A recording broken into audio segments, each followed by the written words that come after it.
January 8th, 2008, the sleepy dairy town of Stephenville, Texas. Looks nice, doesn't it? Another peaceful evening for Erath County Police Officer Leroy Gayton and amateur pilot Steve Allen is suddenly destroyed by a close encounter of the first kind. When I got out of my car, I saw this bright light, appeared to be changing colors. It was real close, like 1,500 foot in the air and about 1,500 foot over from us. And whatever it was didn't make any noise at all. It was totally silent. Everyone in the community has accepted that there was something strange happening the night of January the 8th, 2008 in Erath County. The mysterious light show was witnessed by many others, and by morning, the whole county is reporting spooky UFO sightings. You know, you'd always see the UFO shows on TV, and I really didn't believe in UFOs. I mean, I always thought there was a legitimate explanation.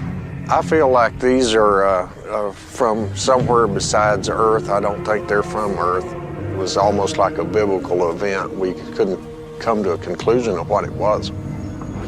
But for Steve Allen, the mysterious lights were just a half of it. He thinks the UFOs were joined in the sky that night by a far more familiar-looking aircraft.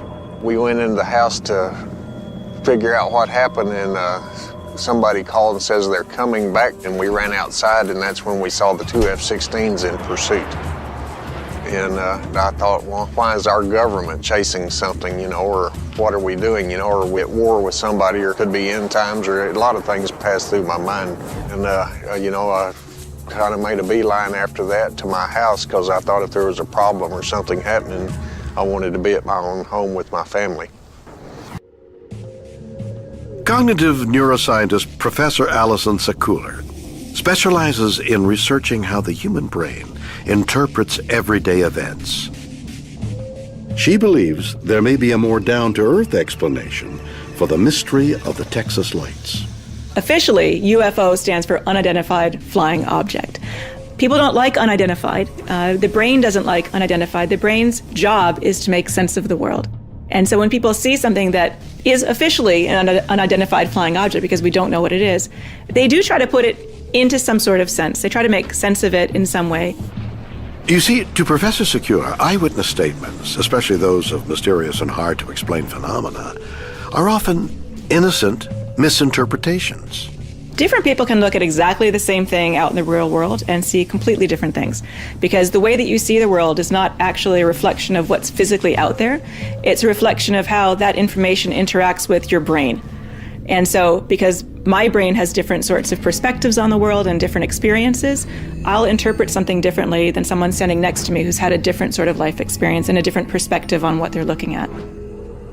So apparently, when faced with something new, the brain will look for answers by trying to match what we're seeing with something similar from our previous experience, memory, and cultural background. And of course, in the United States, seeing strange lights in the sky can only mean one thing. Movies can have a big impact on the way that we think about and see the world. So if there hadn't been a whole flurry of UFO movies in recent history, it'd be less likely that all these people would have said, it's a UFO. I'm not saying I saw a UFO, but with all the reports from everybody else, apparently that's what I saw. There is no evidence that the Earth has been visited in the past or is being visited today by extraterrestrial aliens. No evidence whatsoever. It would be very difficult to travel the vast distances between the stars. You would have to have tremendous amounts of energy, lots of time to do this. It's not an easy proposition. It's not impossible, but it is very, very difficult. James McGaha is a retired Air Force pilot and a complete skeptic about alien visitation. It's what a spoil sport. As far as he's concerned, he knows exactly how to explain the mysterious lights. They were military flares. This is Stephenville right here. Here's where the aircraft were flying that night. At the exact time they were saying they saw lights in the sky, there were 8 F-16s in the area, flying maneuvers, both with afterburners, which produce lights with their formation lights on, and they were dropping flares. Now, you see, flares are used by the Air Force to solve two different yet equally important problems. One, there are ground illumination flares. These flares are dropped from aircraft in order to light up an area on the ground several miles wide. The flares are suspended in the air by a parachute. The heat from the flare helps to keep it aloft. Two, there are countermeasure flares. This kind is used to confuse enemy missiles targeted onto aircraft. The heat of these flares is hotter than the heat from the afterburner, causing heat-seeking missiles to lock onto and track the flare instead of the military jet. Interesting. The aircraft were maneuvering all around, the flares were being dropped, so there was lights and everything. It would be very difficult for someone, unless they knew exactly what the military maneuvers were, to actually understand who was chasing what. Okay, so I gotta admit, flares being dropped from F-16s in war game exercises seems like a plausible explanation for the Stephenville lights. But for some, this theory just doesn't add up. Could the U.S. government be covering up the truth? What really happened? Steve Allen is a private pilot. He saw the lights and isn't convinced they were simply military flares dropped by U.S. fighter jets. Lights we saw traveled at a high rate of speed all the way from the east to the west and come back by with jets chasing it. And only like 1,500 feet off the ground. So yeah, what we saw was definitely not a flare. It was quite spectacular. They was on the same height and trajectory. You know, they was following it or attempting to keep up with it. You could see the full afterburner coming out the back of the F-16s, probably, you know, I'd say they was running in excess of 500 or 600 miles an hour themselves. Whatever, somebody had to authorize some excessive speed to try to catch up with whatever it was.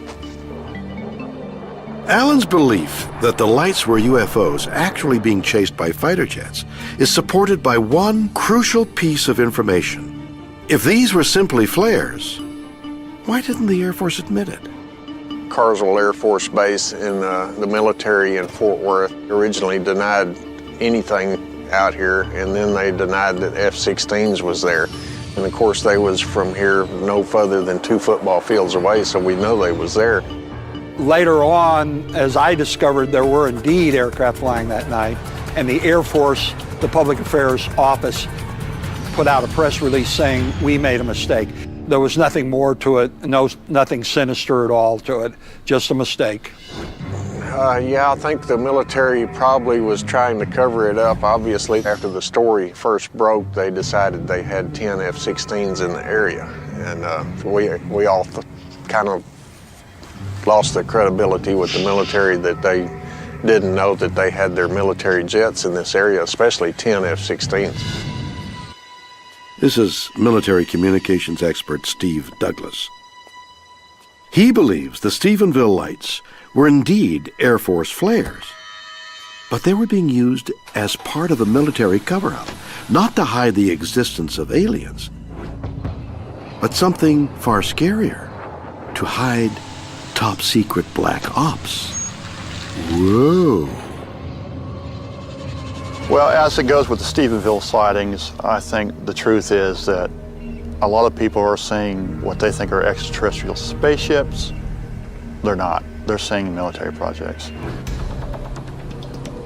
I'm basically what you would call a black project researcher. I'm one of those guys who gets in a lawn chair and sits down on a mountaintop looking over a base that doesn't exist, hoping to see the odd secret spacecraft, airplane, whatever new widget the military is using. One of these secret widgets currently flies over Afghanistan, the RQ-170 Sentinel, otherwise known as the Beast of Kandahar. Because of guys sighting it and taking pictures of it, the Air Force came clean and said, yes, we have this thing flying and it's a surveillance platform. A stealth drone with no metal parts, completely undetectable by enemy radar. That's entire existence was denied by the U.S. military until December 2009, Scary, but cool.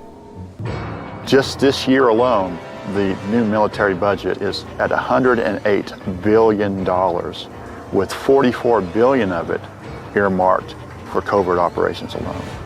That's $44 billion that we have no idea what it goes into.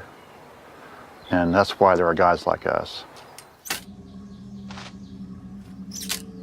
Douglas also believes the Air Force may have another, still top-secret piece of surveillance hardware cruising high in the skies, not over a faraway combat theater, but right here, right now, over the United States. We call it the stealth blimp, and it flies at very high altitude, 200,000 to 300,000 feet. You don't know it's up there, and it can do everything from listen to look to see. It's the ultimate flying big brother, is what a stealth blimp could be. You know, there could be one, listening to us right now. According to Douglas, it was a malfunctioning stealth blimp that was to blame for what happened in the skies above Stephenville on January 8th, 2008. Well, as it goes with the Stephenville sightings, I think it was a combination of two events.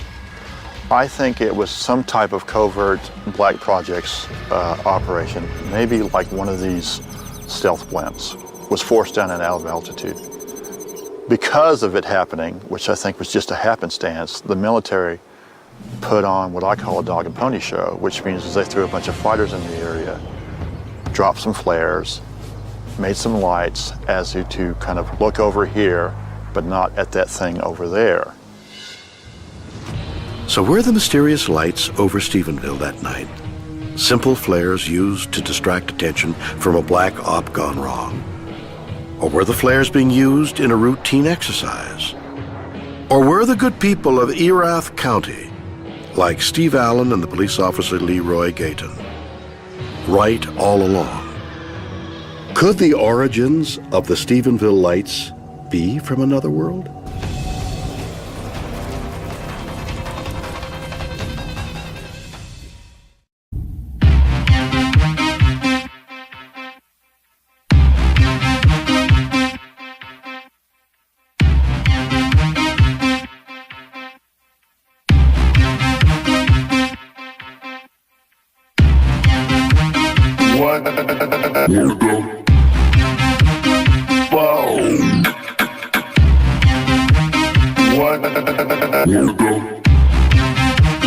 What the fuck?